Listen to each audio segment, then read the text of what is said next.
ஒரு பாத்திரத்துல சுடு தண்ணி வச்சு கொஞ்சம் மீல் மேக்கர் சேர்த்துக்கலாம். 1 ஸ்பூன் உப்பு சேர்த்து இது ஒரு 10 நிமிஷத்துக்கு நல்லா ஊறட்டும். மீல் மேக்கரை தண்ணி இல்லாம நல்லா பிழிஞ்சு எடுத்து ஒரு பவுல்ல சேர்த்துக்கலாம்.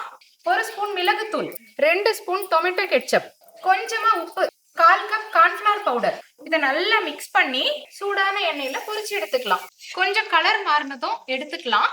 ஒரு பேன்ல 2 ஸ்பூன் எண்ணெய் ஊத்தி 5 பல்லு பூண்டு, ஒரு பெரிய வெங்காயம், 1 ஸ்பூன் இஞ்சி பூண்டு பேஸ்ட், ஒரு பழுத்த தக்காளி, ஒரு வெங்காயத்தை இந்த மாதிரி பெருசு பெருசா கட் பண்ணி சேர்த்துக்கலாம். ஒரு குடமிளகாய் அதையும் பெருசு பெருசா சேர்த்துக்கலாம்.